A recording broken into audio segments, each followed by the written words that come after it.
नमस्कार दोस्तों, कैसे हैं आप लोग। उम्मीद करता हूँ अच्छे होंगे। और आज की वीडियो में हम लोग देखने वाले हैं एसएससी सीएचएसएल के एग्जाम में 17 अगस्त को फर्स्ट शिफ्ट में जो भी जीके जीएस के क्वेश्चंस पूछे गए थे, सारे क्वेश्चन वन बाय वन यहाँ पे हम लोग 100% करेक्ट आंसर के साथ देखने वाले हैं। तो वीडियो में अंत तक बने रहें और चैनल पर नए हैं तो चैनल को सब्सक्राइब जरूर करें। जो पहला क्वेश्चन पूछा गया था कि शास्त्रीय नृत्य किस राज्य से संबंधित है। वेरी इंपॉर्टेंट क्वेश्चन है, वेरी रिपीटेडली एग्जाम्स में पूछे जाते हैं ये क्वेश्चन, ठीक है। एसएससी का फेवरेट क्वेश्चन। तो इसका आपका करेक्ट आंसर हो जाएगा असम। और शास्त्रीय को जो है संगीत नाटक अकादमी द्वारा 2000 में क्या है, शास्त्रीय नृत्य का दर्जा दिया गया है। ये जो संगीत नाटक अकादमी है ये दर्जा देती है कि कौन सा शास्त्रीय नृत्य है, कौन सा नहीं है, ठीक है। तो इसका आपका करेक्ट आंसर क्या हो जाएगा, असम। और शास्त्रीय जो है असम का शास्त्रीय नृत्य है। तो बात करेंगे शास्त्रीय नृत्य कौन कौन से हैं आपके। तो भारत में 8 शास्त्रीय नृत्य हैं और 9वें की बात चल रही है। जो छऊ नृत्य है उसको ये दर्जा मिलने वाला है, 1-2 साल में मिल जाएगा, ठीक है। तो भरतनाट्यम पाला आपका ये तमिलनाडु से संबंधित है। कथकली जो है केरल का शास्त्रीय नृत्य है। कुचिपुड़ी आंध्र प्रदेश का है। कथक की बात करें तो ये उत्तर भारत का है और मेनली उत्तर प्रदेश। और मोहिनीअट्टम की बात करें तो ये केरल का शास्त्रीय नृत्य है। मणिपुरी जो है ये मणिपुर का है और ओडिसी जो है उड़ीसा का है। और एक छऊ नृत्य है जिसको ये दर्जा मिलने वाला है, ठीक है। नेक्स्ट क्वेश्चन पूछा गया था कि खो खो में कितने खिलाड़ी होते हैं। वेरी इंपॉर्टेंट क्वेश्चन है कि किस खेल में कितने खिलाड़ी होते हैं, ये क्वेश्चन भी पूछा जाता है, ठीक है। तो खो खो में कितने खिलाड़ी होते हैं ये आपसे क्वेश्चन पूछा गया। तो प्रत्येक टीम में 12 खिलाड़ी होते हैं, लेकिन एक प्रतियोगिता के दौरान जो है प्रत्येक पक्ष में केवल 9 खिलाड़ी मैदान में उतरते हैं, ठीक है। तो इसका करेक्ट आंसर क्या हो जाएगा, 9 हो जाएगा। और बात करें विभिन्न खेलों में कि अलग अलग खेल में कितने खिलाड़ियों की संख्या होती है, कितने खिलाड़ी खेलते हैं, ठीक है। तो क्रिकेट में 11 होते हैं, फुटबॉल में भी 11 होते हैं, बास्केटबॉल में 5 खिलाड़ी होते हैं, पोलो में 4 खिलाड़ी होते हैं, हॉकी टीम में 11 होते हैं। तो यहाँ पे देखें अगर हम क्रिकेट, फुटबॉल और हॉकी तीनों में जो है 11-11 खिलाड़ी होते हैं, ठीक है। बेसबॉल में 9 खिलाड़ी होते हैं, रग्बी फुटबॉल में 15 खिलाड़ी, वॉलीबॉल में 6, आइस हॉकी जो होता है इसमें 6 खिलाड़ी हैं और कबड्डी जो है इसमें 7 खिलाड़ी हैं। आपसे एग्जाम में पूछा गया था खो खो, तो खो खो के खेल में 9 खिलाड़ी होते हैं, ठीक है। नेक्स्ट क्वेश्चन पूछा कि 1 एम्पियर में कितना करंट होता है, ठीक है। तो एम्पियर किसकी यूनिट है, करंट की यूनिट है। यूनिट से क्वेश्चन पूछे ही जाते हैं। तो 1 एम्पियर में कितना करंट होते हैं, कितने इलेक्ट्रॉन होते हैं या फिर कितना करंट होता है, ठीक है। तो 1 एम्पियर जो होता है इसमें कितने इलेक्ट्रॉन होते हैं, तो 6.25 इंटू 10⁻18 इलेक्ट्रॉन प्रति सेकेंड इसमें जो है फ्लो होते हैं, ठीक है। हम जानते हैं कि धातुओं में विद्युत जो होता है, विद्युत धारा, इलेक्ट्रॉनों का प्रवाह होता है। एक इलेक्ट्रॉन 1.6 × 10⁻⁻⁻ कूलाम आवेश वहन करता है। एक इलेक्ट्रॉन के पास कितना आवेश होता है, 1.6 × 10⁻⁻19, ठीक है। और 1 एम्पियर में कितना इलेक्ट्रॉन होता है, तो 6.25 इंटू 10⁻18 इलेक्ट्रॉन होता है, ठीक है।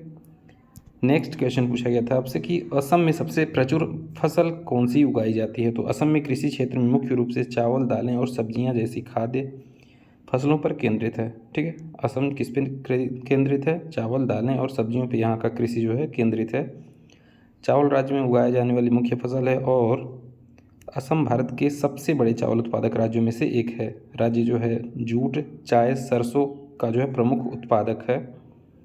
तो करेक्ट आंसर आपका क्या हो जाएगा कि सबसे ज़्यादा कौन सा फसल उगाया जाता है, तो धान सबसे पहले सबसे ज़्यादा उगाया जाता है, ठीक है।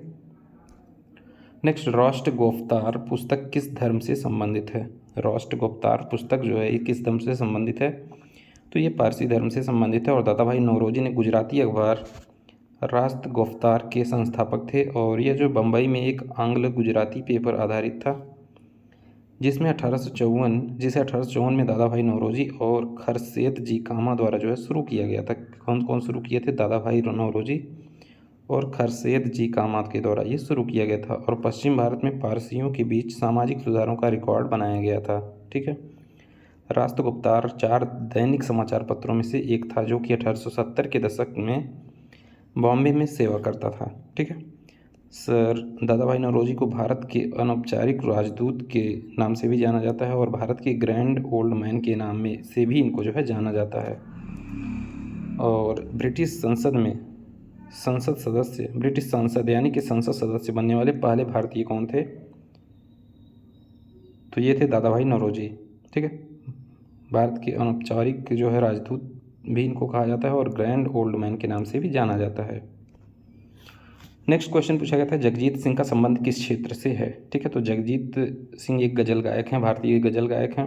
जगजीत सिंह एक भारतीय गायक और संगीतकार थे। उन्होंने कई भाषाओं में गीत रचे और गाया। उन्हें गज़ल की पुनरुद्धार और उसे लोकप्रिय बनाने के लिए जो है श्रेय दिया जाता है। जगजीत सिंह का जन्म कहाँ हुआ था? राजस्थान के श्री गंगानगर में हुआ था। उनके बचपन का नाम क्या था? जगमोहन सिंह था।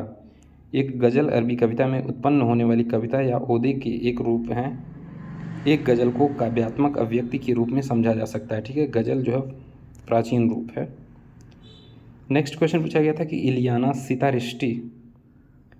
सितारिस्टी इटालियन ओडिसी नृत्यांगना को 2006 में किस पुरस्कार से सम्मानित किया गया था?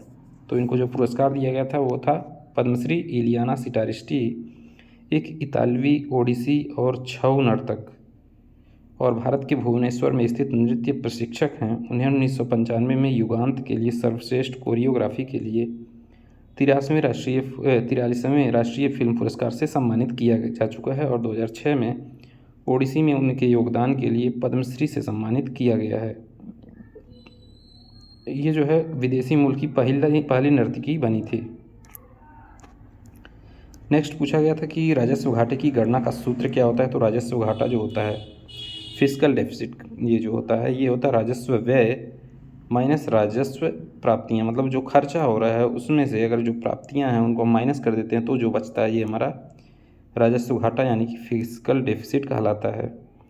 कौन सा एमिनो एसिड दिमाग में होता है? ऑप्शन नहीं मिल पाए हैं, लेकिन कुछ जानकारी आप लोगों को मैं बता देता हूँ कि एसिड के बारे में। ट्रिप्टोफैन, टायरोसिन, हिस्टिडीन और अर्जिनिन जैसे एमिनो एसिड का उपयोग मस्तिष्क द्वारा विभिन्न न्यूरोट्रांसमीटर और न्यूरोमॉड्यूलेटर के संश्लेषण के लिए जो है किया जाता है।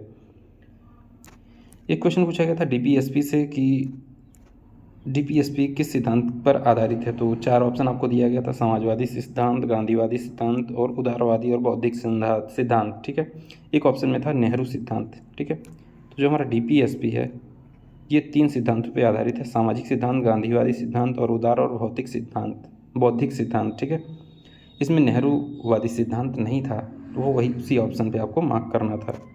अब देख लेते हैं कौन कौन से सिद्धांत में कौन कौन अनुच्छेद आता है। तो समाजवादी सिद्धांत में आता है अनुच्छेद 38, अनुच्छेद 39, अनुच्छेद 41, अनुच्छेद 42, अनुच्छेद 43 और अनुच्छेद 47 आता है इसमें। यहीं पे गांधीवादी सिद्धांत की बात करें तो इसमें अनुच्छेद 40, अनुच्छेद 43, अनुच्छेद 46, अनुच्छेद 47 और अनुच्छेद 48 आता है। ठीक है, और उदार और बौद्धिक सिद्धांत की बात करें तो अनुच्छेद 44, अनुच्छेद 45, अनुच्छेद 48, अनुच्छेद 49, 50 और अनुच्छेद 51 आते हैं उदार और बौद्धिक सिद्धांत में। ठीक है, तो ये सारे एडिशनल फैक्ट आप लोगों के लिए आज की वीडियो में थे। ऐसे इंपॉर्टेंट वीडियोज एनालिसिस के लिए यूट्यूब चैनल को जरूर सब्सक्राइब करें। Thank you.